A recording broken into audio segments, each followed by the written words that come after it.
Bonjour, bonjour à toutes et à tous. J'espère que vous allez bien et bienvenue sur Splice Sport. Bienvenue sur Tiebreak.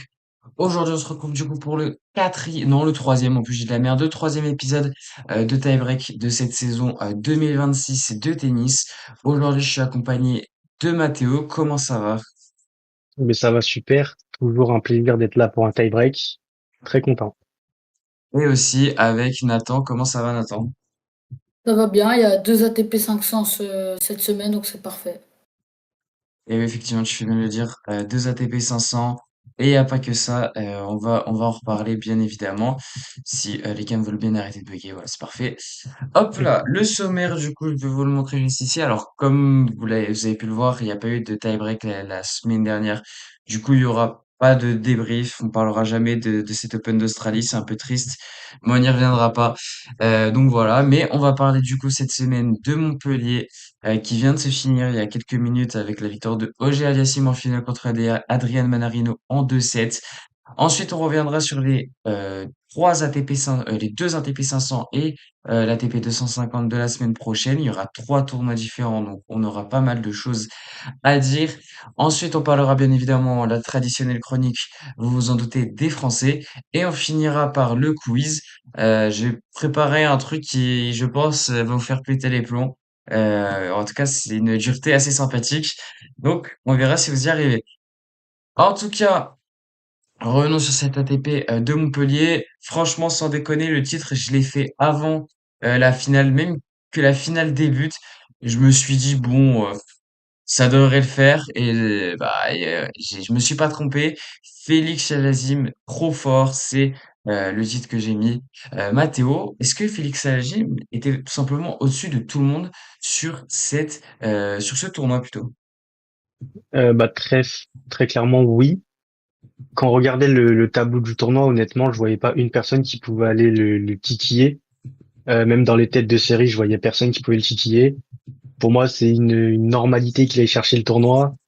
Euh, J'aurais même pensé qu'il allait gagner sans perdre un set. Il en a perdu un ou deux, je sais plus exactement. Je sais qu'il en a perdu un en demi et ouais, je crois qu'un seul finalement.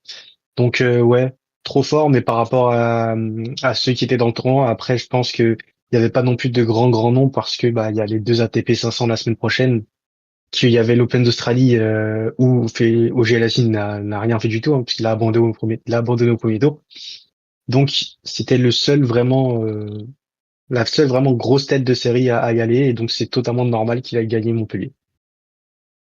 Alors, je regarde quand même un peu les commentaires. Mathis qui nous dit Duckworth gagne aujourd'hui. Bon, quand on me parle de Duckworth, en général, c'est que disons, alors comment le dire sans pas le dire, tu as des raisons financières, comme j'aime bien le dire, à cela.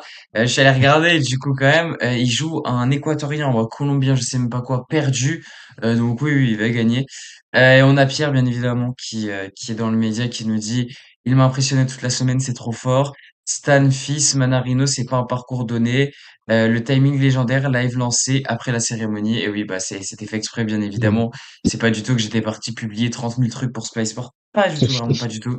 Ce serait mal me connaître. C'est vrai que Stan Wawrinka, non, Stan the Man, je ne dis plus ce mot sur Tyrek. J'apprends mes erreurs. Stan the Man, Arthur Fils et Manarino, c'est quand même un parcours assez compliqué. D'ailleurs, allez voir les vlogs de Pierre sur l'ATP 250 de Montpellier. Ouais. Il y était. Il a fait des super vlogs quasiment chaque journée. Franchement, c'était grave bien.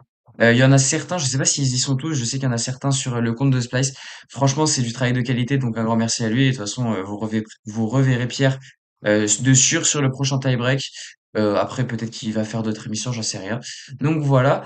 Nathan, Pierre nous l'a dit, Stan the Man, Arthur Fils et Manarino, malgré le fait que Arthur Fils, Félix Auger-Aliassime s'est imposé facilement, c'était pas un parcours facile qu'il a eu pour lui, le Canadien. Oh, c'est quand même, enfin pour moi c'est quand même un parcours facile. Il est cinquième mondial. Tu joues un Wawrinka, c'est un peu à la retraite. Puis ta fille qui revient de blessure et après Manarido est drogué, c'est un peu facile. Donc moi je trouve qu'il a quand même eu un parcours assez facile quoi. Ok, ok, ok. Euh, Je suis désolé, je viens de voir un truc que Bastien a envoyé sur Discord, ça m'a fait rire. Alors, pour le parcours de... Je te trouve un peu sévère quand même pour le parcours de Félix. Autant c'est vrai que Manarino, bon, ça paraît quand même largement à sa portée. Mais Tito Androguiev qui faisait quand même un bon tournoi, il l'a amené sur un troisième set. Et il y avait Arthur Fils quand même qui, attention, hein, peut être très piégeux. Je pense que c'est un peu les joueurs comme Urkash actuellement qui ne sont pas tête de série, mais qui peut être vraiment compliqué à jouer. Surtout que là, bon, Arthur Fils c'était son retour, mais on va voir dans quelques mois comment il s'en sort. Après, c'était pas non plus, je trouve, un parcours extrêmement facile. C'était pas, c'est vrai la mort. C'est pas comme s'il avait affronté Alcaraz, Sinner, etc., etc. Mais il y a quand même un peu de niveau, je trouve. Donc c'est intéressant ce qu'il a produit. Il a quasiment pas été inquiété de tout le tournoi et c'est quand même assez fort, faut le signaler. On a No Name qui n'a pas de nom, ça c'est incroyable, qui dit le live, on dirait une expérience ratée des scientifiques soviétiques. Alors, c'est une blague qui est très recherchée et qui est pourtant très nulle, donc vraiment c'est incroyable. Ça n'a aucun sens. Mais bref. Pierre qui dit, je pense que ça a dû tourner, Manarino a fait un point légendaire, il a jeté sa raquette. Donc, il a jeté sa raquette, tout ça. Ok. Ben justement, j'allais dire justement, on va revenir sur Manarino, mais non, puisqu'on va en parler sur les Français quand même, on va pas déborder sur cette catégorie. Je regarde un peu de qui on peut parler sur le tournoi. Tac, Montpellier. On peut parler quand même, bah si forcément, d'un joueur dont je m'étais, je crois, moqué dans le Discord, Martin Dam Junior sur l'Open d'Australie. Je crois que j'avais parlé de lui Ah pour oui. dire que c'était un no-name absolu et au final, il a fait une demi-finale sur ce tournoi en battant, ouais, c'est pas non plus des gros noms, mais Robert Bautista Agut, Luca Nardi et bien évidemment là, c'est un gros nom, Hubert Hurkacz. 2-0, il a concédé seulement 2-7 et c'est face à Manarino en demi-finale.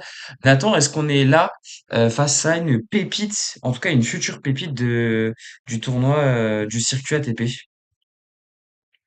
Oui, oui, je crois, mais on l'avait déjà dit, je crois que c'était avant l'Australian Open, je crois que c'était Pierre qui avait dit que bah, c'était un joueur intéressant et on l'a vu cette semaine. Et oui, je crois qu'il doit confirmer évidemment, mais il a bien performé cette semaine, donc je crois que ça va être un futur crack. Très bien. D'ailleurs, je te remercie Nathan pour la victoire facile que tu m'as donnée face sur cette semaine sur la fantasy parce que tu m'as permis de gagner 5-1. Et après la claque que je m'étais mangée face à Pierre, il me fallait bien ça. Donc merci, parce que t'as quand même eu l'audace de ne sélectionner qu'un seul mec qui jouait. Et en plus c'est con, parce que t'avais Thomas Mara qui aurait pu aller assez loin. Mais non, vu qu'il a abandonné au premier tour. Et le pire de pire, c'est que bien évidemment, c'est le seul match que t'as gagné, parce que Kekmanovic s'est fait sortir premier tour. Donc je tiens quand même à signaler cette belle victoire de ma part, et pas du tout donnée sur un plateau d'argent. Même plus d'ailleurs, je dirais. Mais Il voilà, y avait voilà. personne qui jouait, quoi. Il y avait personne qui jouait. Bah, c'est vrai que c'était compliqué. Moi, j'ai trouvé quand même pas mal de gens hein, qui jouaient.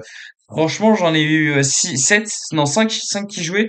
Parce que j'ai eu Francisco Comesania qui jouait sur un vieux Challenger. challenger qui m'a donné 8 points. Je sais même pas comment c'est possible. En plus, il s'est fait éliminer deuxième tour. C'est lunaire. Mais bon, bref, on prend. Ça fait plaisir. Toi, Mathéo, quel est ton avis sur Martin Dam Junior? Je vais être 100% honnête et vous verrez à quel point je suis un gars sérieux sur les tie-breaks. Depuis hier, ou depuis les demi-finales, sa demi-finale contre Manarino, il y a Pierre qui dit qu'il en avait parlé avant l'Open d'Australie. Ouais. J'en avais aucun souvenir. Pendant tout l'Open d'Australie, j'ai regardé le mec, je me dis c'est qui cet inconnu, je le connais pas. Il était à Montpellier tous ses matchs, je me disais mais c'est qui ce mec, d'où il sort? Au final, il va jusqu'en demi et on me dit que Pierre en parle depuis 2, 3 semaines. Bravo, bravo Pierre. Celui-là, je te le donne. C'est une pépite. Maintenant, est-ce que je vais me souvenir de lui? Je pense pas, vu que je suis pas sérieux sur les tie-breaks. Mais on verra ce qu'il fait cette saison du coup, hein. Ok, très bien. Pierre qui dit la demi-finale, s'il n'y a pas de stress et un public pour pousser Manarino, il gagne 6-2, 6-2. C'est vrai que on sous-estime souvent, mais en France, le public est tellement invivable, on va dire ça comme ça, que souvent il permet à certains joueurs français de prendre la victoire. Et je pense notamment, bien évidemment, à la victoire d'Arthur Fils contre Jaume Munar à Roland-Garros. Mm. Mathéo, j'ai quand même un truc à te dire, c'est que après, on peut pas t'en vouloir sur le fait de ne pas retenir ce que dit Pierre, puisque il te sort un nouveau joueur inconnu au bataillon tous les jours. Donc C'est forcément, vrai, c'est vrai c'est vrai. que c'est compliqué de t'en vouloir sur ce point-là. Donc c'est pas très grave, t'inquiète pas, nous ne t'en voulons pas. Euh, je vais quand même donner les stats au niveau disons, des, du classement ATP. Martin Dame Junior avant ce tournoi était 160e mondial. Après ce tournoi, il passe 130e mondial, donc quand même un saut de quasiment 30 places qui reste sympathique. Il va commencer à se rapprocher du top 100 et ça va commencer à être intéressant pour l'Américain. Moi, de mon côté, qu'est-ce que j'en pense? Soit je continue à faire les grilles et assumer ma position, soit je retourne ma veste et je pense que je sais ce que je vais faire. Parce qu'il y a quand même du potentiel. Il a pas non plus battu des no-name, hein. Il a battu des top 100, voire des très bons top 100, hein. Il y en a deux? Non, Robert Bautista Agut n'a pas remporté de master. Il y en a Hubert Hurkacz qui a quand même remporté, on le rappelle, un master. C'est pas n'importe qui. Mm. Donc, il y a quand même des gros noms. Et après, on va voir, hein, c'est pas en faisant deux bons tournois que tu vas loin. Je sais pas s'il est annoncé sur un tournoi. Je pense je pense qu'il est à Pau. Peut-être à Dallas. Ouais, en Ah ouais? double. Ah, Moi, je le vois à Pau. peut-être, Pro- peut-être. Je sais pas, En, Proche. je vais en pas regarder. double à peau. Ouais, Voilà. moi aussi, je le vois. Attends, Martin. Ok. Moi aussi, je le vois en double à Pau. Martin Damu Junior. En vrai, il a raison. Euh, Faire non, je le vois à Pau. Montpellier-Pau, c'est tranquille plutôt que retourner jusqu'à Dallas. Il a raison, il a raison. Ouais, c'est vrai. Après, il aurait pu aussi, il va probablement même obtenir une wild card pour Indian Wells et pour Miami. Donc, je sais pas si c'est Ouais. forcément mais on verra bien. En général, les gens qui vont à Dallas, d'ailleurs, c'est pas parce que Dallas c'est cool, c'est plutôt pour préparer Indian Wells et Miami, hein, parce que Oui. bon, souvent les gens vont à Rotterdam et d'ailleurs on va reparler de ce tournoi parce que je pense qu'il y a des choses à dire. Il y a personne Mais qui va faire ça à Rotterdam. ouais, effectivement. Donc voilà pour Martin Dame Junior. Pierre qui dit, je vais retrouver l'extrait. Après, on n'est pas sur un futur senior, mais qu'est-ce qu'il tape fort, sans faire trop de fautes. Il y a un monde où je vais à Pau, mais oui, il y est. Donc voilà, il nous a confirmé qu'il y est. Bah si Pierre. En plus, il faut savoir qu'à Pau, il y aura aussi Moïse Kouamé, bien évidemment, dont on reparlera sur les Français. Donc il y a quand même des joueurs sympathiques à Pau, malgré le fait que bon. Il y a des tournois plus intéressants. Je regarde si il y a des joueurs intéressants dont il faut qu'on parle à Bah, drogué. Montpellier. Drogué. Drogué, on va en Non. parler sur les Français. Ah oui, ça. Je pense que le seul dont on va parler, non, en fait j'en ai deux. J'en ai deux de qui on va parler. Le premier, on en a un peu parlé déjà, c'est Hubert Hurkacz. Il s'est fait éliminer par Martin Dame Junior en 2-7-0. Matteo, franchement, on en attendait beaucoup du Polonais, que ça soit à l'Open d'Australie et à Montpellier. À l'Open d'Australie, il avait bien commencé en éliminant, je pense que tu t'es bien renseigné sur le sujet, Zizou Bergs Nathan, puis en sortant deuxième tour. Et là, il sort directement au premier match sans prendre un set. On peut parler d'une réelle déception en ce début de saison du côté du Polonais. Bah, en fait, c'est très très simple. Il faisait un bon début de saison avant qu'on en parle dans Tie Break, juste avant l'Open Australia, etc. Depuis qu'on en a parlé, il est mauvais. Donc, peut-être que c'est de notre faute finalement. Peut-être juste on porte l'œil, comme on dit. Mais bah, je vais arrêter de parler en positif d'Urkash. Je vais juste observer le bonhomme, voir s'il arrive à se relancer. Je crois qu'il est à Rotterdam, si je dis pas de bêtises. Mhm. Donc, Aucune faudra idée. voir ce qu'il fait. Mais je me prononce pas. Comme ça, je lui porte pas l'œil et c'est lui et son tennis. Ouais, il est à Rotterdam et bon, il est mort. Il joue public, c'est ciao. Ah oui, c'est vrai. Bref, C'est bon bah. ciao pour lui. Un plaisir de l'avoir connu. Nathan, est-ce que du coup, le Polonais vient de nous prouver quand même que la United Cup, ça vaut pas grand-chose? Oui, non, moi je trouve. Enfin, moi j'aimais bien la United Cup parce que la Belgique jouait bien, mais c'est vrai que là, non. Ça prouve rien du tout, la United Cup. Et tout le monde est en vacances un peu. Et qu'est-ce que t'en penses du début de saison de Urkash, Ah, toi? Mais déjà, l'Open d'Australie contre Bergs, parce que j'ai regardé le match, c'est plutôt Bergs qui fait un mauvais match, enfin qui perd les deux derniers sets que Hurkacz, mais c'est vrai qu'il déçoit beaucoup en ce moment. Ok, très bien. Ouais, je vais vous rejoindre. Je pense que dès qu'on parle d'un joueur sur tie-break qui devient nul, je sais pas si on doit commencer à se poser des questions, mais bon, ouais, c'est quand même inquiétant, je tiens à le dire.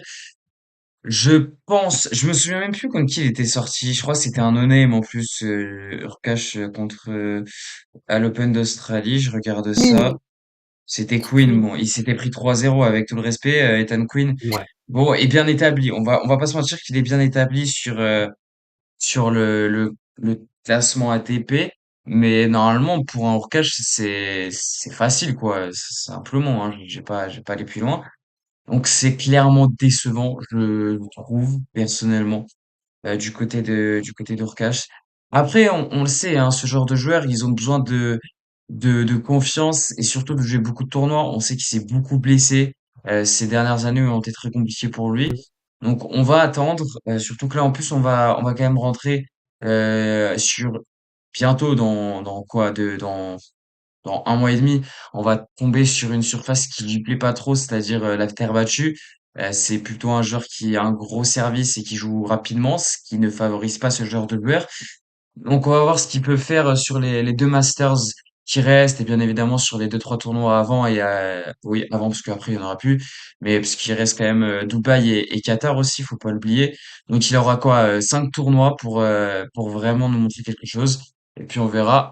Mais c'est vrai que j'ai des doutes le concernant et les joueurs qui brillent sur les tournois du style United Cup, Coupe Davis. Bon en général on sait où ils finissent. Et c'est pas dans le top 10, dans le top 10 ATP, quoi. Donc voilà.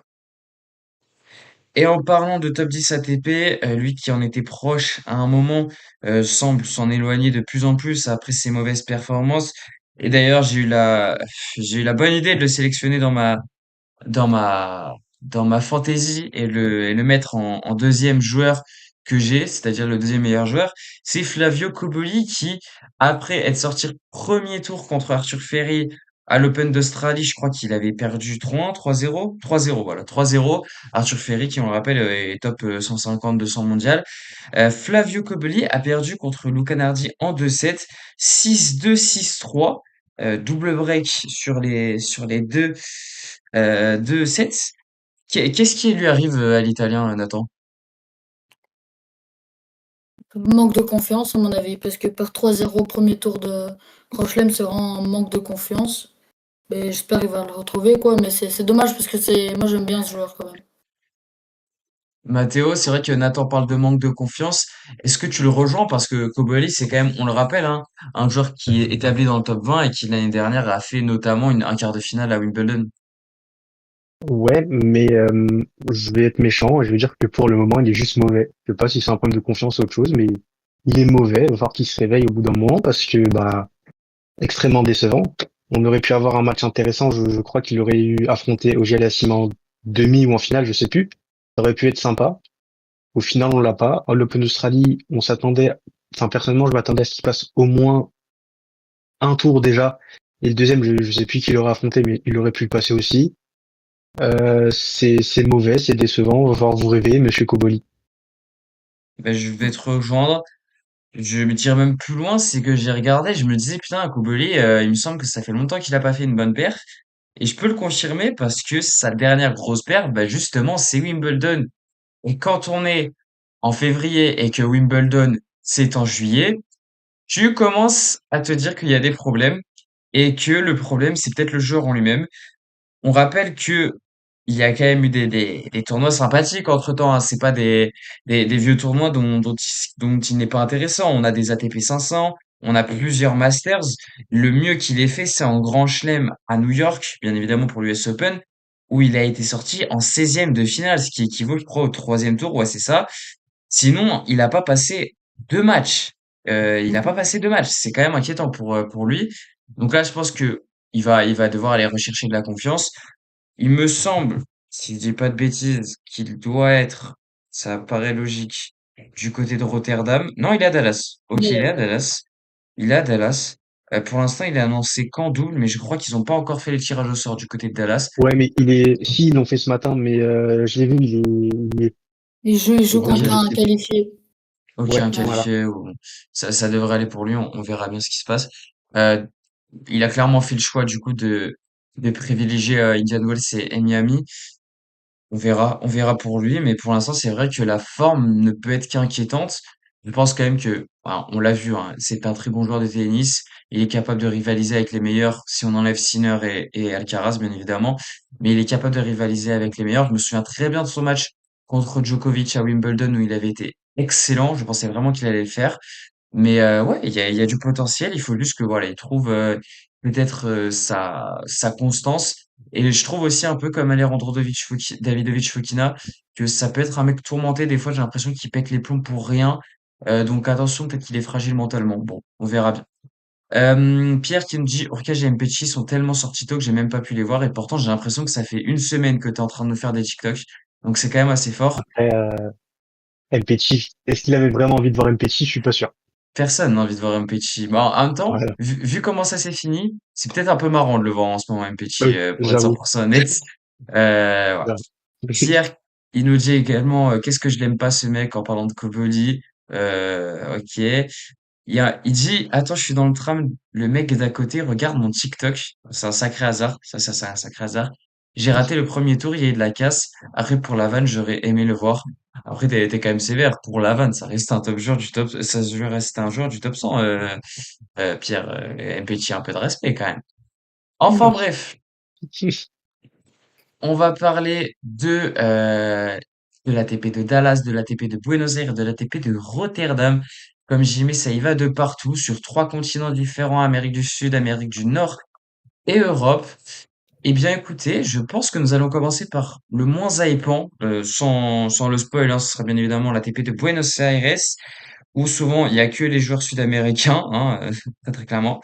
Je vais regarder si on a déjà le tirage au sort. Oui, on l'a, parfait. Waouh. Ouais, Ah on l'a. oui. Ouais, Ah bah ouais, ça ouais. donne envie, Du dis gros donc. niveau, hein. Du Ah oui, oui, gros niveau. c'est. Ah ouais, c'est waouh. Putain. Alors je suis en train de regarder si je dis pas de bêtises. Le meilleur joueur, ça doit être ce Joao Fonseca. Ouais. Et après, ensuite, Le, ça doit être Darderi. le Waouh. Secondolo, Secondolo. Ah oui, bah oui, Ouais, Francisco ouais. Cerundolo, donc c'est Francisco Cerundolo. Non, il y a pas. Si, si, il y est, non? Moi, je le vois pas. Ah si, Euh, si, c'est bon. Si, si, oui, effectivement. C'est Darderi ensuite le meilleur. Ok. Super. Waouh. Incroyable en tout cas comme ATP. Bon, est-ce qu'on va vraiment faire ça? On rappelle hein, que c'est quand même la tournée sud-américaine est en train de perdre son souffle parce que les dernières années on avait des bons joueurs. L'année dernière par exemple, t'avais du Zverev, t'avais du Musetti, t'avais du Corentin Monté, t'avais voilà des joueurs sympathiques, t'avais du Holger Rune. Juste l'année d'avant, en 2024, t'avais du Alcaraz, t'avais du Stan Zeman, t'avais Cerundolo comme d'habitude, t'avais Cameron Norrie, bref, t'avais des joueurs. Je trouve quand même que les ATP, enfin les ATP de Buenos Aires et de Rio de Janeiro vont commencer à devenir limite des challengers. Je sais pas trop ce que t'en penses, Mathéo. Bah non, je pense pas. Je pense juste que c'est peut-être pas assez pris, moins pris au sérieux, je vais dire, par les joueurs. Mais je vais pas dire non plus ce sont des tournois historiques, mais c'est toujours des tournois intéressants que on peut suivre. Surtout que c'est ce tournoi-là, on va voir les joueurs sud-américains un petit peu s'illustrer un petit peu. Donc c'est toujours intéressant à regarder. Et puis bon, certes là cette année à Buenos Aires, il y a pas masse, il y a pas foule.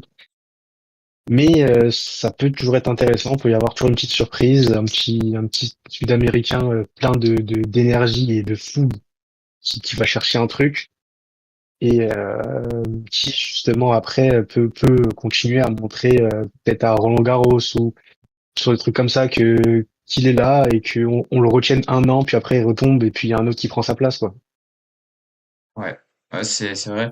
Nathan, toi, t'en penses quoi on va dire, de cet appauvrissement des tournois sud-américains?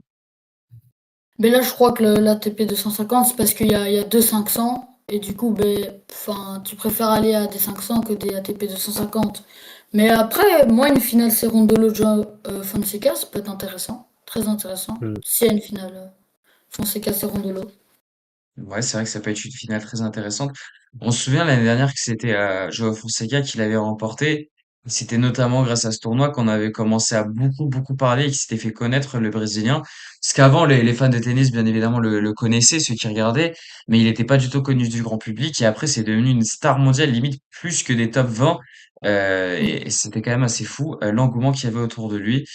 Pierre qui dit moins intéressant entre guillemets, il y a Etcheverry, c'est automatiquement le meilleur de la semaine. Non.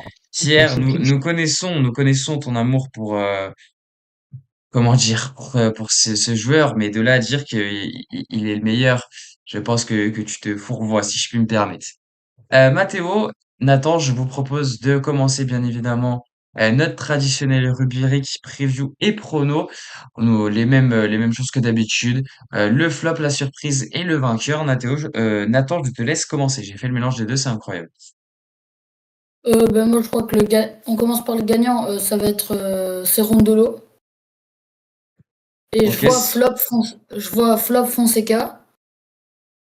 Et en Et après, surprise, bah, je sais pas vraiment, mais surprise, il y a Baez qui avait fait un très bon début de saison, je crois. ok, très bien. Mathéo, de ton côté? Alors pour le gagnant, je vais la petite dédicace à Pierre, qui donne à Echeverry. Euh, Allez, allez, vas-y, frère, c'est trop. non mais vas-y, il faut. Après le flop, je dirais Cerundolo et la surprise, je vais mettre Tabilo. Allez. Ok, très bien. De mon côté, en gagnant, je pense que je vais mettre. Ouais, ça donne envie les noms que je vois. Tiens, je vais mettre Altmaier, que j'aime bien, donc je vais mettre Altmaier. Très bien, c'est excellent. En flop, je pense qu'il est évident, ça va être Fonseca tous les jours, vraiment. Je pense qu'il sort deuxième, premier tour environ. Ouais, non, premier tour il sort.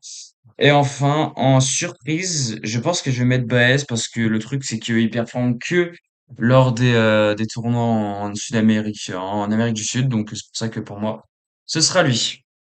Ensuite, une fois qu'on a passé cette horrible ATP 250, je vous propose d'aller directement direction l'Amérique du Nord, où le tableau n'est pas sorti, je crois. J'ai un doute. Oui, Le tableau est Il sorti? est sorti, ouais, ouais. et Alors, très intéressant. je J'ai regarde regardé ce ça. matin. Effectivement, on a du Fritz, on a du Tiafoe, du Atman, on a du Stien, on a du Dimitrov, on a du Tommy Paul et on a ensuite du Gabriel Diallo et du Ben Shelton. C'est marrant parce que on dirait que il y a que des Américains et c'est pas une impression. En fait, je pense qu'il n'y a que des Américains. Nathan, ton flop, allez, ton flop. On commence par le flop. Mon flop, Ouais. je sais pas. Je crois que ça va être Koboli. C'est un peu facile, mais je crois que ça va être Koboli. Pourquoi je le vois pas Koboli sur le tableau? Il affronte un qualifié, du coup peut-être il est pas encore Ah dessus. ouais. Ah, peut-être, oui, t'as peut-être raison. Ok, ouais, peut-être c'est ça. Mathéo, ton flop? Il est évident, maintenant je vous rejoins dans la hate des trois gars, là, les trois nullards. Corda est dans le tableau, Corda va flop. Bah, ça tombe bien, je l'avais vu aussi, donc je le prends très clairement. Et pour moi, ce sera Corda. Qui joue, c'est quoi ça? C'est Mikkel Zeng. Ah, ça, c'est une pépite, lui, par contre. Alors Euh, ouais, mais c'est exactement le même match que le premier tour de l'Open d'Australie où Corda avait perdu. c'est ce qui me semblait Ah que ouais. Zeng avait déjà joué Corda. Je me suis dit, mais attends, il me semble qu'il a joué et tout. Et ben, je me suis pas trompé, il a vraiment joué. Ok. Ouais. La surprise, Nathan.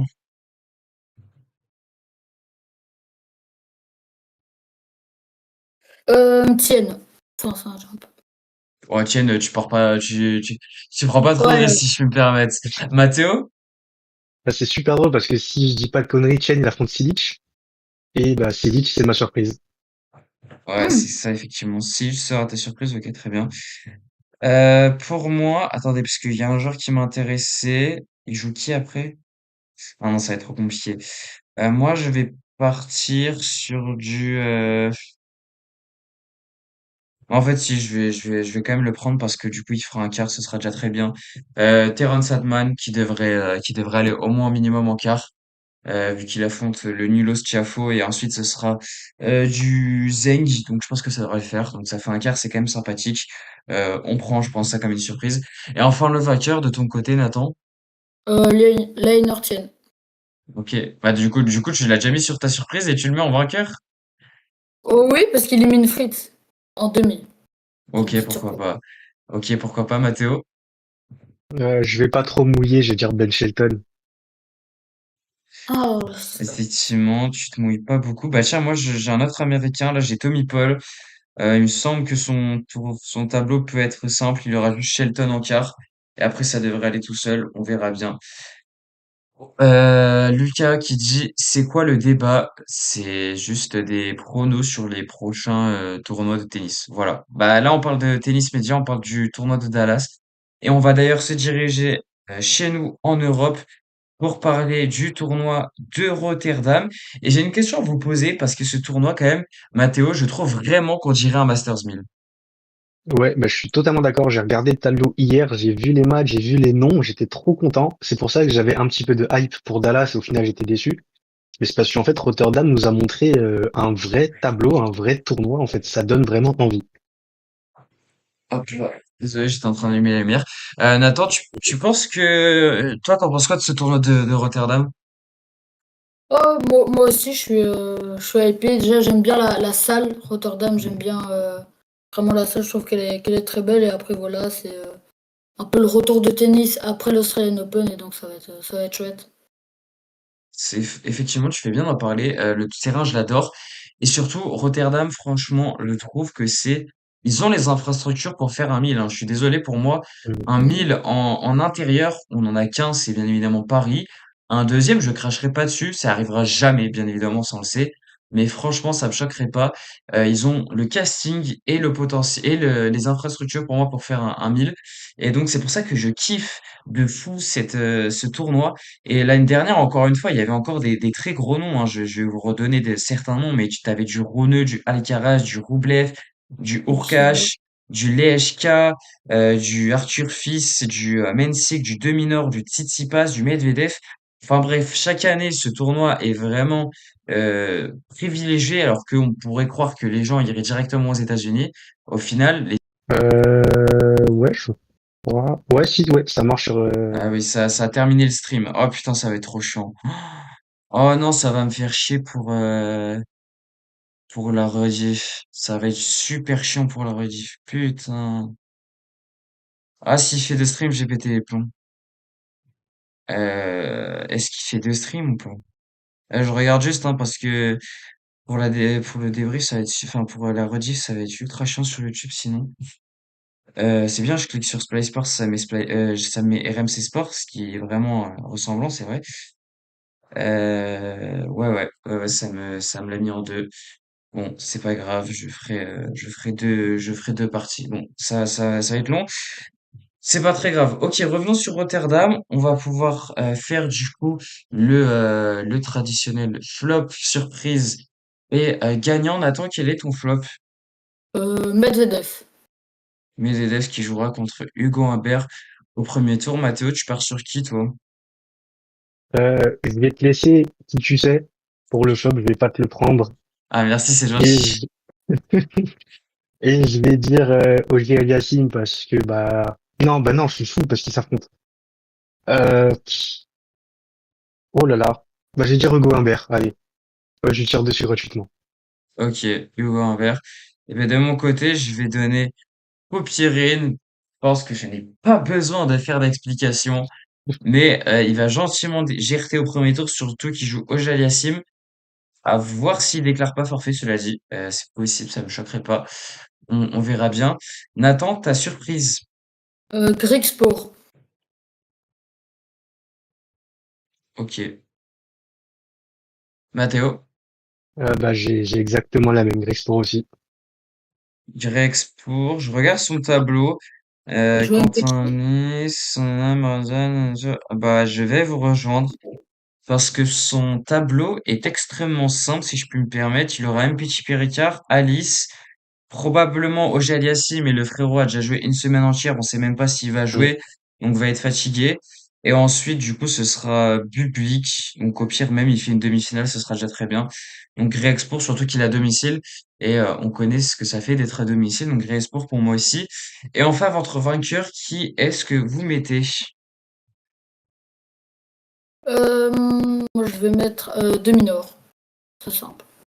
Ok. Mathéo? Ouais, je vais aller sur Public. Eh ben écoute, je vais te rejoindre et je vais aussi partir sur Bublik, qui d'ailleurs a perdu contre Valentin Vachereau en Coupe Davis, et qui a éliminé le Kazakhstan. C'est quand même assez fou. Monaco, deuxième tour de la Coupe Davis, on sait jamais ce qu'ils peuvent faire. Bon, j'y crois pas trop, mais on sait jamais. Donc voilà, Bublik, qui rejouera au premier tour hors cash. Donc voilà, ça reste quand même un tirage pas facile. Eh ben écoutez, nous avons fini avec ces tournois. On peut directement passer, hop là, aux Français. Et forcément, on est obligé d'en parler directement. Kwame Nouzier, ça fait longtemps qu'on en parle, ça fait longtemps qu'on le connaît, en tout cas en tant que Français, plus jeune joueur du top 1000 ATP, etc., etc. Matteo, il a enfin éclos. Ouais, mais j'en veux encore plus, logiquement, parce que on nous en parle depuis des années, on connaît son potentiel. Je suis quand même très content du tournoi qu'il a fait à Montpellier, de ce qu'il a montré, déjà que ce soit au qualif et même contre Kovacevic ou Kekmanovic, je sais plus, je sais qu'il a affronté, je sais plus. Je sais que ça commence par un K, mais j'ai oublié le nom. Ouais, c'est Kovacevic. Contre qui il a Kovacevic, ok, perdu? merci. Ouais, c'est ça. Ouais, c'est Kovacevic. Ouais, et même de cette manière-là, ça n'a pas été un match ridicule, donc non, je suis très très très content. Maintenant, comme on dit depuis le début de la saison sur Tie Break, faut y aller étape par étape, petit à petit, et puis il n'y a pas de raison pour que ça se finisse mal, tout simplement. Ok. Nathan, toi, attends, parce que on rappelle, t'es pas français. Toi, est-ce que tu connais de Kwame avant cela ou pas du tout? Oui, oui, j'ai entendu parler. Mais moi, j'ai trouvé vraiment intéressant au niveau du service, les zones qu'il trouve. J'ai vraiment beaucoup aimé ce joueur. Quoi, mais Ok, au niveau du très bien. service, j'ai trouvé très, très bon. Donc, à voir. Ok. Tennis Media qui dit Kovacevic, dans le jeu, c'est limité. Après, ça reste quand même un joueur du top 100 expérimenté. Mhm. Du côté de Kwame, il faut rappeler il a 16 ans. Le frérot, il est top 500 ATP. La perf, t'as pas non plus à rougir, hein. C'est pas normal de battre un top 100 si t'es 500. Ouais. Là où je suis d'accord quand même, c'est que Kovacevic, ça reste limité. Je vais rejoindre Nathan en disant que Kwame a un très très bon euh, service. Je trouve qu'il est très intéressant. Il touche de très bonnes zones. Là où j'ai pas trop aimé ce que j'ai vu de Kwame, c'est plutôt dans les moments importants, les moments décisifs. Je voyais que il arrivait pas à enfoncer le clou et souvent Kovacevic arrivait à gagner le point et il était trop friable. Donc c'est quand même un point d'amélioration. Après, pour un mec qui a 16 ans et qui est 500, pour moi, c'est très très encourageant ce que j'ai vu. Et je vais te rejoindre aussi, Mathéo. Je demande plus, je veux en voir plus et je pense qu'on en verra plus directement lors du Challenger de Pau. Est-ce qu'on peut voir peut-être quel est son tableau? Je sais pas s'ils les ont sortis. Février, tac, Pau, voilà, Pau France. Les 16e de finale, il jouera contre Wetu. Je le vois pas. Je crois que je le vois pas. Ah, il doit jouer contre un qualifié, merde. Je pense qu'il joue contre un qualifié. Ouais, donc Et voilà, Pau, bon, c'est quoi comme tournoi? c'est un Le 125. Challenger. Challenger Ah, ok. 125. Mhm. Ouais, je pense il est dans il joue contre un qualifié parce que je le vois pas. Et je sais que c'est une wild card. Donc bon, on pourra pas savoir pour l'instant, mais je vois pas non plus des grands noms. Le seul grand nom que je vois, c'est bah tiens, pour toi Nathan, c'est David Goffin. On a Oh, aussi du Shevchenko. Qu'est-ce qu'il fout là lui d'ailleurs? Luka Nardi, Landalucci Nardi. aussi. Landalucci, bien évidemment, qui a participé aux ATP Next Gen. Sinon, après, Ouais. honnêtement, je vois rien, hein, pour être honnête. Donc, il me semble qu'il peut faire des choses intéressantes. Ouais, je vois rien. Il y a des choses intéressantes à faire pour lui. Bon, on verra ce qui nous réserve sur Pau. Donc voilà. Tennis Media qui dit à 16 ans avoir autant de maîtrise, aussi peu de déchets, c'est un signal très fort. C'est vrai que Mm. c'est vrai qu'il a peu de déchets, il trouve de belles zones et je trouve qu'il a une frappe quand même qui est assez rapide. Il a quand même du très très gros potentiel et on a hâte de voir ce qu'il va nous faire. On va suivre ça avec attention de notre côté. Le prochain Français, forcément, il a fait une finale, on est obligé d'en parler, c'est Adrian Manarino. Si je dis pas de bêtises, ça faisait depuis 2023 qu'il n'avait pas fait de finale. Nathan, est-ce qu'on a peut-être un renouveau du côté du Divan Chauve? Ah, pourquoi pas? Moi, je trouve qu'il est jamais constant. Donc,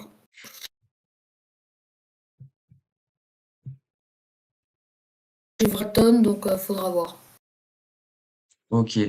Manarino, c'est un casseur de rythme. C'est vrai que Matteo, Manarino, on peut le voir comme ce mec piège. Surtout que je sais que tous les joueurs du circuit ont à peu près le même réglage au niveau des cordes. Et je sais que lui a un réglage totalement différent Ouais. pour avoir un impact. Bon, je sais plus exactement c'était quoi le truc, je m'en souviens plus. Mais c'est un joueur qui embête, que personne ne veut vraiment jouer. Ouais, mais bah, comme beaucoup, en fait, le problème de Manarino, c'est qu'on peut pas, entre guillemets, lui faire confiance parce qu'il y a ce manque de régularité. Et aussi, il faut pas oublier qu'il a quand même 37 ans, donc ça rentre dans le calcul.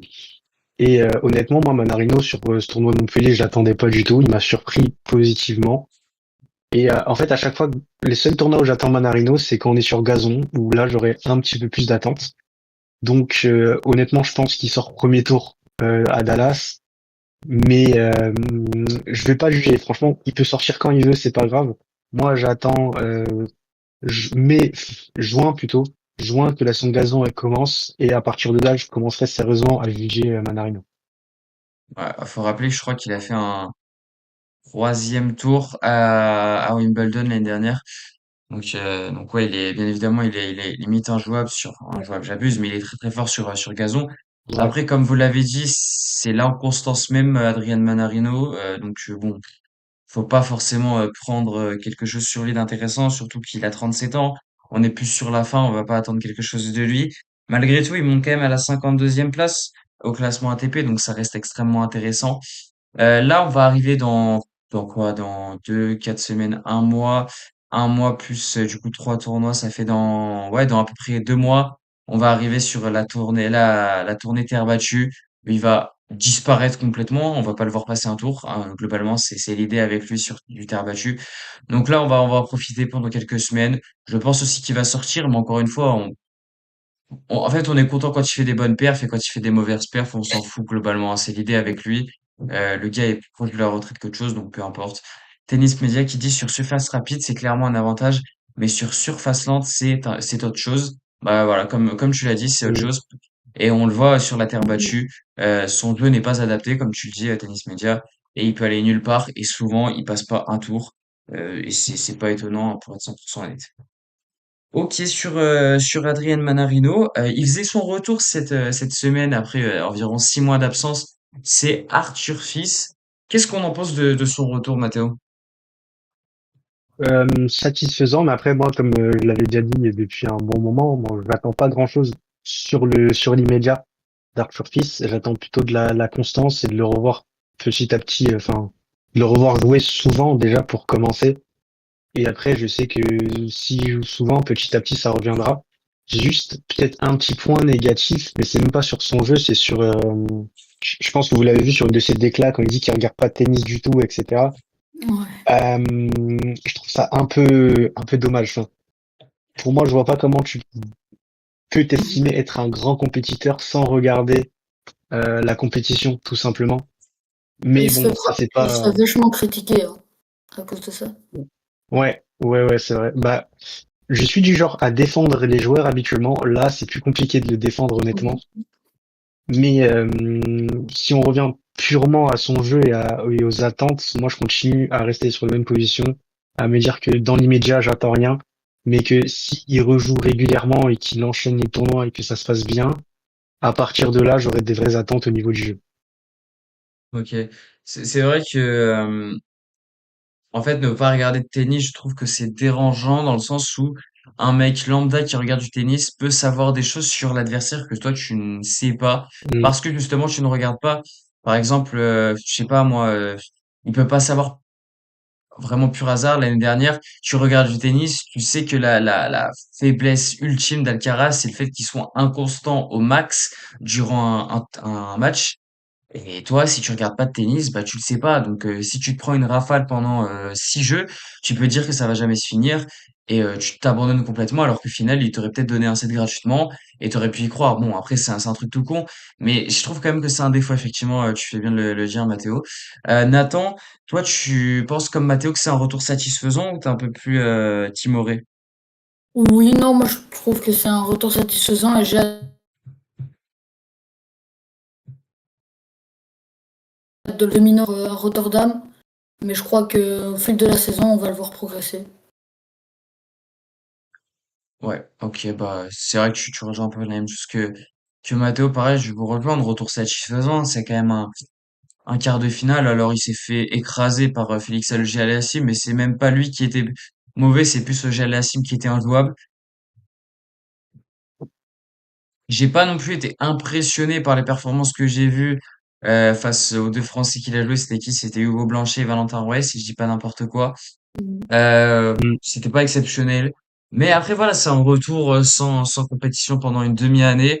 Tu peux pas non plus t'attendre à beaucoup mieux. Là, t'as pas un tirage facile face à Dominor. On verra bien ce qu'il produit. Mais voilà, on va l'attendre progressivement. Forcément, tu vas arriver dans le moment de l'année où tu as des points à sauver. Quasiment tous tes points, Monte-Carlo, Miami, Indian Wells, c'est là où tu as absolument tous tes points.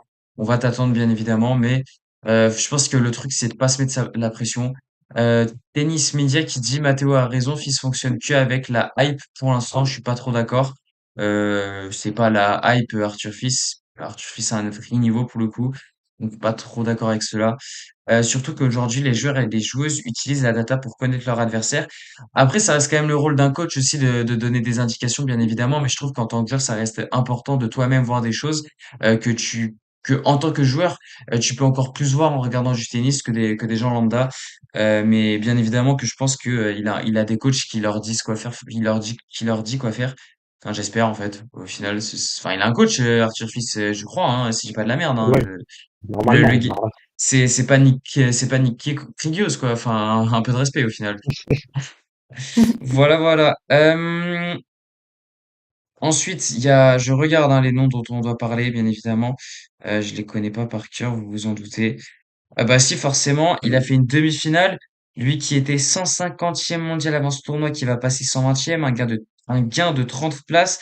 C'est Titouan Droguet qui, sur sa route, a évincé Griekspoor, Kovacevic et Schwanski avant de perdre 2-7-1 contre Auger-Aliassime. Nathan, est-ce qu'on vient peut-être de trouver un nouveau joueur français qui peut intégrer le top 100? Ah oui, oui, oui, oui, pourquoi pas, parce que honnêtement, contre Jalliassim, il a pas été ridicule. C'est le seul vraiment dans ce tournoi qui a embêté Félix Jalliassim. Donc oui, moi j'ai hâte de le voir dans la saison. Très bien. Mathéo, est-ce que toi tu rejoins Nathan ou t'es un peu plus fermé à l'idée qu'il performe? Non, bah honnêtement, j'ai attendu vraiment la fin de ta question à Nathan justement pour jauger et juger tout simplement. Mais quand t'as dit top 100, moi c'est bon, ça me va. Il a tout pour aller dans le top 100. Après, ce sera pour viser plus haut ou faudra montrer un peu plus. Mais ouais, comme Nathan l'a dit, c'est le seul qui a un petit peu titillé au GA Yassim. Il a fait un très bon tournoi à Montpellier.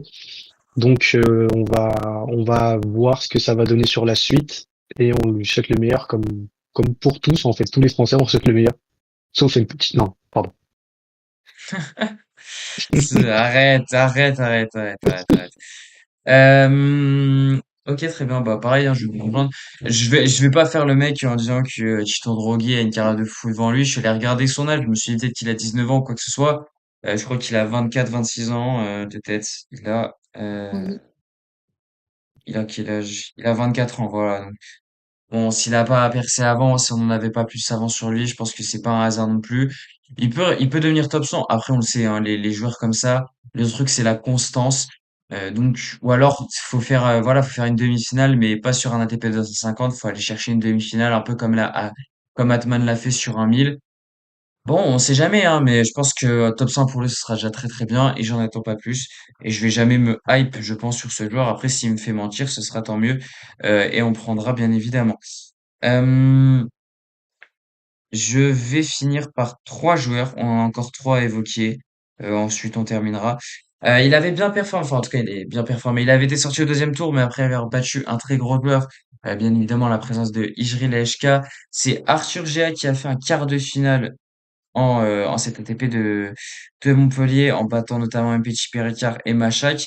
Ce qui est marrant, c'est qu'il avait fait deux forfaits Ouais. et que la dernière fois que c'était arrivé, c'était, je crois, il y a 5 ans ou quelques années, et que le mec qui avait eu les deux forfaits était aussi tombé contre Manarino et il avait aussi perdu. Donc, je sais pas si c'est un hasard, mais c'est quand même sacrément, enfin, c'est une folie. C'est quand même une sacrée folie. Matteo, pour le coup, avec Arthur Gea, est-ce qu'on serait pas beaucoup plus sur une pépite qui, lui, pour le coup, n'a que 21 ans? Ouais, bah là, je suis totalement d'accord. On est beaucoup plus sur le profil pépite qu'on aime. Honnêtement, je l'ai surtout découvert juste avant l'émission Tie Break que j'ai présentée parce que je cherchais le joueur français qu'il fallait parler. Et il venait de gagner un challenger, si je dis pas de bêtises. Ouais. Donc, j'ai commencé à le suivre plus sérieusement. J'étais très content de ses perfs à l'Open d'Australie. Son match contre Zabrica était vraiment super à regarder. Et là, à Montpellier, je veux pas dire que je suis déçu qu'il sorte à San Manarino, mais je m'attendais un petit peu à ce qu'il le batte. Mais je suis quand même très content et j'ai vraiment, c'est peut-être le Français qui me hype le plus en ce moment et qui me donne le plus envie de voir ce que ça va donner pour la suite. Ok, très bien. Nathan, pareil, tu rejoins Matteo? Oui, oui, pareil. Oui, oui, j'ai hâte de le voir dans, dans les prochains. Je sais pas, il fait quoi? Il fait un ATP 500? J'ai hâte. J'attends, je vais voir ça. Je pense qu'il est surtout à... Il est pas à Pau. Je le vois nulle part, mais je pense qu'il est à Pau, ouais, ça Ah. me paraît très logique. Mais je le vois nulle part pour l'instant, j'ai rien. Donc, Pau sera intéressant, hein, quand même. Pau, Il y a c'est très bien, hein. C'est 125 points, 125 points quand t'es top Mm. 150, c'est énorme, hein. Donc, on verra bien pour lui. Franchement, bonne pépite, forcément, notre petit Arthur Gea. Je ne pensais pas qu'il allait battre Ijri Leshko. Au final, il l'a fait. Je pensais pas qu'il allait battre ni Machak ni Mpetshi Pericard. Au final, il l'a fait. Donc c'est très bon. Pareil pour lui, je pense que va falloir de la constance. Il est peut-être aussi sujet aux blessures, attention à ça. Mais honnêtement, pour le coup, je suis plutôt confiant. Et 21 ans, c'est très jeune. Donc voilà, on va tranquillement regarder ça, en espérant bien évidemment qu'il performe et pour le revoir plus souvent. Je pense que la prochaine fois qu'on le verra, ce sera sur un ATP 250 ou peut-être sur Monte Carlo. Cela dit, en qualif, ça pourrait être possible. En tout cas, je pense pas qu'on le voie sur du Indian Wells ou sur du Miami. Donc, on va devoir attendre un peu. Labers qui nous dit salut tout le monde, salut à toi, on espère que tu vas bien. Tennis Media qui nous dit Gia doit être plus clutch. Après, demander à un joueur d'être clutch alors qu'il a seulement 21 ans, c'est dur. Le fait d'être clutch, je trouve que ça s'apprend avec le temps, personnellement. Après, peut-être que je me trompe, mais moi, de mon côté, c'est plus ce que je vois. Donc voilà. Écoutez, il nous reste du coup deux joueurs. Et ben, on va directement pouvoir enchaîner avec, comment dire, est-ce que c'est difficile d'être plus la risée du monde que Mpetshi Pericard en ce moment, Mathéo? Réponds-nous honnêtement, oui ou non? Non, mais vas-y, après on va dire que je suis méchant, que je m'acharne sur lui, que vraiment toutes les semaines je fais des petites têtes. Mais là c'est dur, c'est compliqué. Je, je vais pas mentir, il y a rien de positif. C'est, par contre, j'ai vu sur les réseaux des gens le défendre. Bon, c'était pas des Français, évidemment, mais il y avait des gens qui le défendaient parce que c'est vrai que nous, on voit l'image au ralenti, mais prendre la balle dans l'œil, Ouais. ça va quand même assez vite et ça peut faire mal. Donc, d'accord, mais c'est vrai que les images, elles sont ridicules et puis ça aide pas le joueur. On se moque de lui depuis des mois. Il me donne matière encore à rigoler. Ça en devait presque triste, mais je suis un gars méchant, du coup, je vais continuer à rigoler, malheureusement. Très bien. Denis Media qui nous dit Pericard va dégringoler au classement, faut être objectif. Oui, on lui souhaiterait Après, ça. non mais arrête, arrête. Le truc c'est que dégringoler au classement, faut des points pour ça. Et là, il en a plus, petit Péricard des points. Enfin, j'ai pas souvenir qu'il ait fait une bonne performance en sur la terre battue, c'est sûr que non. Et avant ça, je m'en souviens pas. Je vais aller regarder. Euh, Juste avant, je vais te poser la question, Nathan. Est-ce que tu le vois encore est-ce que tu penses qu'il peut faire pire que ce qu'il est en train de faire, petit Péricard? Ouais, oui. Franchement, tu peux encore faire pire. Parce que là, je crois vraiment contre Grigsport, il va se faire, mais il va perdre deux bons sets. Et je crois que ça va être très dur de revoir un petit à un bon niveau. Un très bon niveau. Ouais, c'est ça. Je suis allé vérifier. Le gars n'a pas de points. Il n'a pas de points. Mhm. Il n'a pas dépassé un deuxième tour sur aucun truc. Le À deuxième tour, Roland Garros, non, en... Roland Garros, il a fait deuxième tour. La seule Ah demi-finale oui, qu'il bah a oui. fait, c'était à Winston-Salem. Et c'est juste avant l'US Open. Il y a du temps, les gars, s'il vous plaît. On va être 100% honnête. Il y a du temps avant qu'on commence à paniquer pour un petit Péricard. Le seul truc où il y a un peu de temps, enfin de points, c'est à Bordeaux sur le Challenger où il avait gagné en battant des joueurs très très forts, hein, bien évidemment. Que dans un Challenger, vous vous en doutez, il y a des vrais joueurs, hein, bien évidemment. ouais. Donc non, il n'y a pas de points à défendre Non. pour un petit Péricard. Je sais même pas. Je l'ai regardé, il est à 900 points. Je sais pas d'où il les sort, les 900 points, pour être 100% honnête. Je ne comprends pas. Mais bon, ouais, Il a quand même il a quand même gagné contre Bergs sur terre battue à Roland Garros. ouais, c'est vrai. C'est vraiment la honte pour Bergs. C'est vraiment, vraiment la honte. Ouais, c'est la honte. Surtout qu'en plus, je me souviens que Bergs avait, je crois, genre 4 ou 5 balles de match, qu'il les avait toutes ratées Ouais. sur le deuxième set. C'était Mais c'est le hilarant. public aussi, hein. Le public. Oui, c'est vrai. Ça, t'as bien raison de le dire. Le public est juste injouable sur Roland-Garros et même en France tout court. Souvent, ça fait gagner pas mal de joueurs. Donc voilà. Bah, en fait, il y a un truc que j'ai toujours dans les tie-breaks sur un petit pair écart et en fait, je pense que ça va devenir un truc que je vais dire en premier lieu. Mpetshi, à un moment donné, faut changer de coach. Voilà, je vais le redire à chaque fois, change de coach, on n'en peut plus. Tellement son coach est nul, je ne le vois jamais se plaindre. Il est toujours comme ça. Ah, non mais regardez, s'il vous plaît. Il a deux têtes, comme ça, ou alors comme ça. Voilà. Il n'y a pas d'autre truc, il fait rien, il sert à rien, gros, je comprends pas. C'est moi aussi, je peux faire ça, je fais ça derrière mon écran, et encore, mais moi, je suis plus actif que lui. Frère, en plus, non, mais s'il vous plaît, regardez sa tête, on a l'impression qu'il s'est pas lavé depuis 35 mois. Enfin, le gars, il a des cheveux, frère, ils sont décrépits, s'il vous plaît, je t'en supplie, change de coach. Encore une fois, c'est ridicule, MPT. Bon, ça arrive à tous, on va pas se mentir, voilà, c'est un coup de malchance, mais le fait que ça soit au moment où il est nul à chier, c'est quand même assez marrant, si je puis me Ouais. permettre. T'as dit Expo, il va se faire laminer, frère. Et encore attention, parce que c'est de l'intérieur.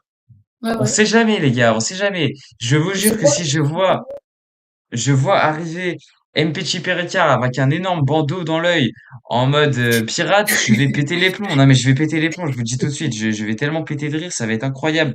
Je regarde au cas où son tableau, il aura du Quentin Alice, puis du Bergsma Rosanne, Du Bergs. Popirine Oja Aliassime. Bon, il va sortir, ok. Il sort de son, normalement il est censé Ouais. sortir premier tour, mais au mieux il sortira contre Oja Aliassime, donc voilà. Euh, Tennis Media qui dit la majorité des matchs se jouent sur surface lente où le service est moins décisif. Je suis pas d'accord parce qu'en vrai, c'est les seules surfaces lentes qui sont enfin, pas appropriées pour lui, c'est plus la terre battue. Ah ouais. Ouais. Après, sur du dur et de l'herbe, c'est clairement pour lui. Et d'ailleurs, on le voyait, il se faisait quasiment jamais break. C'est pas un hasard, c'est que quand il est sur des surfaces rapides, honnêtement, s'il arrive à passer son premier service, je suis même pas sûr qu'il soit breakable, pour être 100% honnête. Hormis peut-être contre Alcaraz ou Sinner.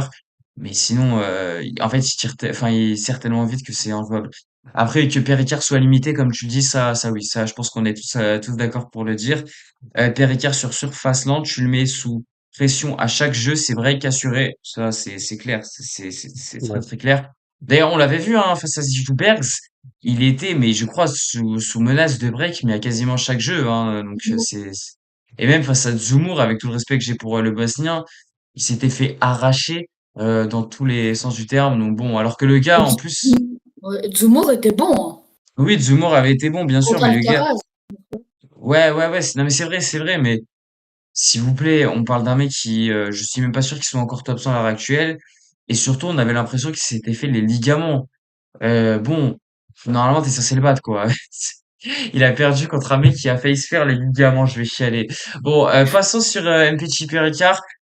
On va pas non plus être mieux dans la fame actuelle, mais Hugo Humbert qui est quand même allé en quart de finale. Matteo, toi qui n'aimes pas beaucoup ce joueur de tête, satisfait ou pas du tout de son tournoi? Déjà, pour commencer, c'est pas que je l'aime pas, c'est que j'ai perdu confiance en lui.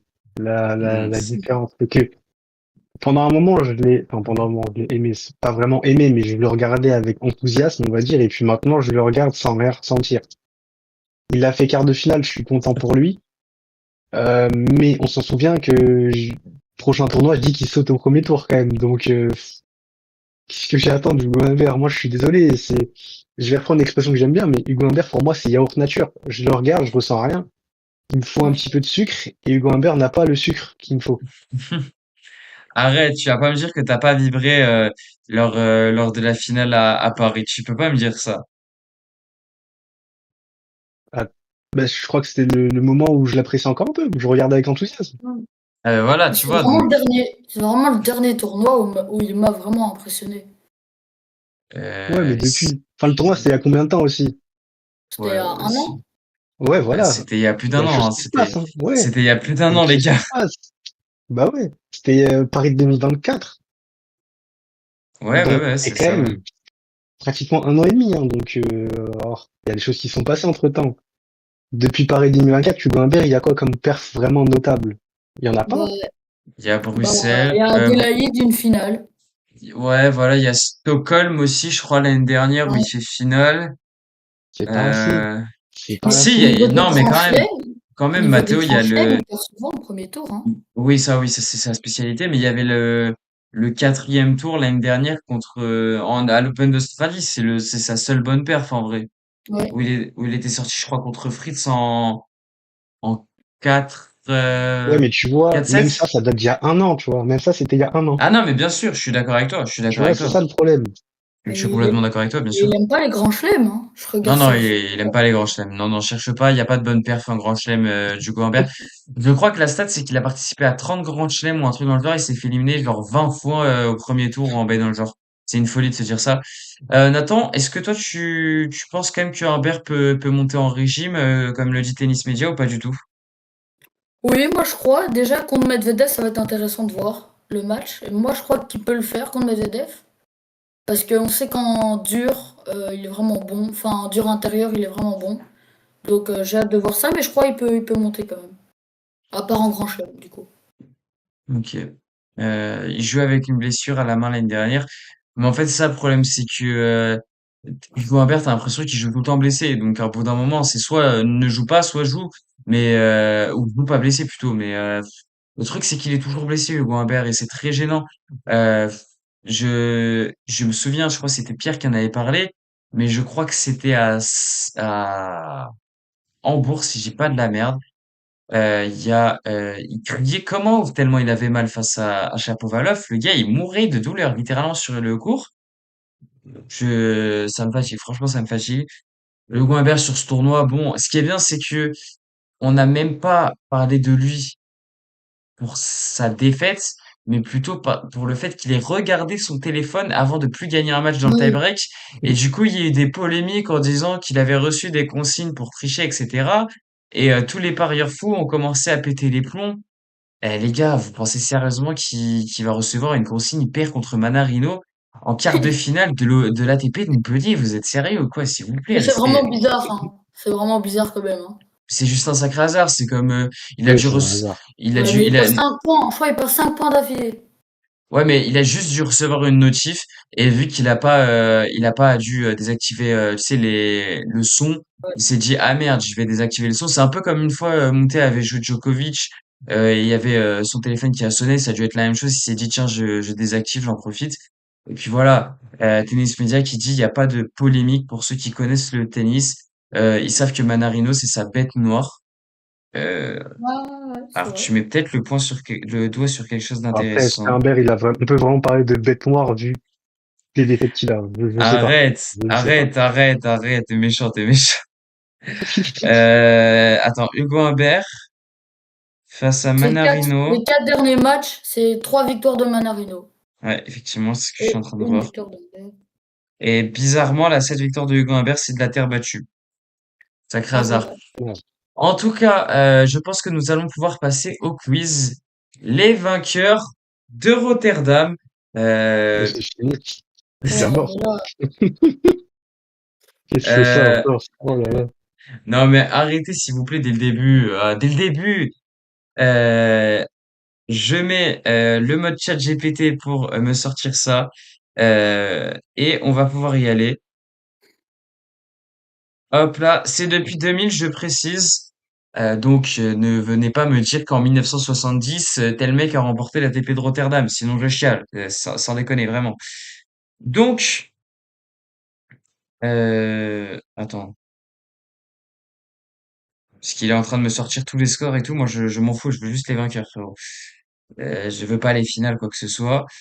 Tac, tac, tac. Voilà, on y est. Alors, bon, si vous êtes un peu ingénieux, vous envoyez un à l'écran quand même, hein. Il y en a un qui est assez obvious puisqu'il est devant vous. Donc, bien évidemment, je vais donner la première à Nathan et ensuite ce sera toi, Mathéo. Et puis après, vous faites Super. un sur deux. Ah, et écoute, il est plus jeune, il aura plus de difficultés. Donc, ce sera Nathan qui commence. Donc, je tu vais, peux y aller. je vais dire Alcaraz. Pas de souci. Alcaraz, c'est validé, bien évidemment. Super. Allez, je gère Djokovic. Et Djokovic, eh ben, je pense que tu vas pouvoir sauter dès le premier tour. Yes, super. Allez. Et voilà, c'est fini pour toi, Mathéo. Bon, vu que vous êtes que deux, ce qu'on va faire, c'est qu'on va faire comme si t'avais rien dit, et tu vas en redonner un nom, hein. Allez, on fait ça. Bravo. Ça va pas aider, hein. Ça va rien changer du tout. Depuis 2000, Ouais. bon, Federer, il a dû en prendre un. Federer, on a pris un, deux, trois. Ouais, trois. Ah, En 2005, 2012 et 2018. Nathan. Ok. euh, Sinner? Sinner en 2024, effectivement, il l'avait remporté juste avant Alcaraz. Mathéo? On va réfléchir, on va réfléchir. Je te promets, il y en a des simples, hein, mais il y en a vraiment des très très simples. Ouais, ouais, ouais. Euh, En fait, c'est terrible parce qu'il y a aucun nom qui me vient en tête. Franchement, il y en a des tellement simples, Ouais. gros, t'imagines même pas. Charge dans le top 10. Ça, c'est un peu. Je sais pas. Moi, dans le top 10, il a raison. Dans le top 10 actuel. Oui, actuel, il y en a un, ouais. Actuel, il y en a un. Bref.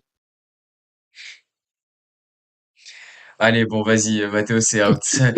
Nathan, donne-moi tous les noms que t'as et après, je vous ferai Ouais, deviner un vas-y, par c'est un. bon, c'est plus simple.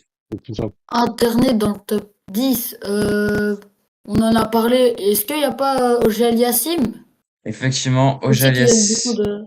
Ojal Ah ouais. Yassim en 2022, c'est validé. Est-ce que t'en as d'autres? Il n'y a pas du Shelton? Non, Shelton, il y en a pas. T'as d'autres noms? Euh, pas- Medvedev, je sais pas. Si, ouais, Quand Medvedev en quand il 2023. était fort. En 2023, Medvedev. Ah ouais. Bon, Après, j'ai. alors, Mais je vais attends, fou. il y a un Français qui l'a gagné. Genre, c'est pas un Tsonga ou un Monfils qui l'a gagné? Ouais, ouais, ouais, effectivement. Tsonga et mon fils, les deux l'ont gagné. Un Tsonga, enfoiré c'était aussi. en 2017 et mon fils, c'était en 2019 et 2020. Là, vous avez trouvé toutes les années, sauf 2021, c'est un autre russe que vous pouvez trouver. Pas Medvedev. Euh, Euh, Il est Kachanov? évident, un autre, hein. c'est Roublev. C'est Roblev, effectivement. Ah oui. Là, vous avez trouvé toutes les années à partir de 2017. Alors, il vous en reste quelques-unes à trouver, bien évidemment. Waouh, c'est Pas quoi ce truc? Dimitrov, non? Dimitrov, non, on n'a jamais gagné. Non, non, il n'a jamais gagné. Alors, je crois qu'en fait, il y a un autre Français. Je vais vérifier, mais pour moi, il est français.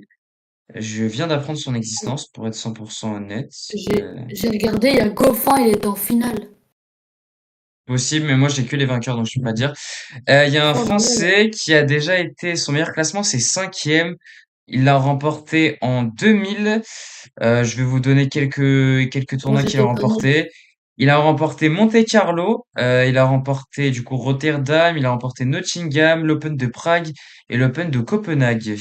Est-ce que vous savez qui c'est? Non. Il a déjà fait Non, aucune idée. un grand chelem. Attends, il a déjà fait des finales en grand chelem? Il a fait une finale de Wimbledon et de l'US Open. Il est allé en demi de Roland Garros et il a fait un huitième de finale à l'Open d'Australie. Hum, Euh, Grosjean Non. et non, quel autre je français sais j'ai en pas. tête? Allez, je vais vous le donner, c'est Cédric Pioline. Je C'est l'aurais même jamais pas sorti, je sais même pas qui c'est. Qui Mais moi c'est, non je plus, vais pas mentir.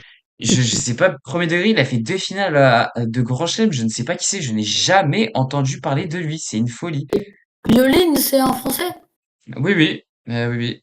Et en fait, je me rends compte, j'avais pas vu qu'il y a un autre joueur de français qui a gagné ce tournoi. Si j'arrive à aller sur sa page Wikipédia. Alors lui, ça va être simple. Actuellement, il est commentateur sur de tennis, bien évidemment, sur Eurosport. Il a pas fait finale à l'Australian Open? Non, il a fait demi-finale à l'Open d'Australie. C'est pas. Je le voyais sur Eurosport. Mais je sais pas c'est qui. Il a gagné deux fois Rotterdam. Il a gagné aussi l'Open de Toulouse et l'Open de Doha. C'est Nicolas Escudé en 2000 Oh et non, Ah ouais. 2001 et 2002 plutôt. je connais pas. Bon, lui, vous allez jamais le trouver. C'est Max Mirny. Je sais même pas qui c'est. Euh, Ensuite, en 2004, c'est un Australien, si je dis pas de bêtises, qui a, je crois, gagné les ATP Finals. On va trop Leighton loin. En Hewitt? 2004. J'étais pas Leighton né. Hewitt. Oui, bah oui, moi non plus, j'étais pas né, mais Mathéo non plus, je crois. Ah si, Mathéo, toi, t'étais Ah né par si, contre. si, si, moi j'étais né, hein. Ouais, Attention. Leighton Attention Hewitt, les jeunes. et effectivement, Leighton Hewitt en 2004, c'est bien lui. Du coup, en 2005, vous l'avez déjà dit, enfin, Matteo l'a déjà dit, sa seule bonne réponse, c'est Roger Federer. En 2007, vous le trouverez jamais, c'est Mikhail Yuzny.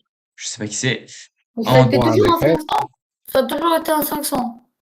je crois, il me semble, hein, je Et pense. là, quand même, à l'époque, En, Michael c'est Youzny, qui c'était gagne. quelqu'un, hein. bah, J'aurais jamais retrouvé, je m'en serais jamais souvenu, mais c'était quelqu'un, Michael Youzny. ensuite, on a en 2008, Mickaël Laudra.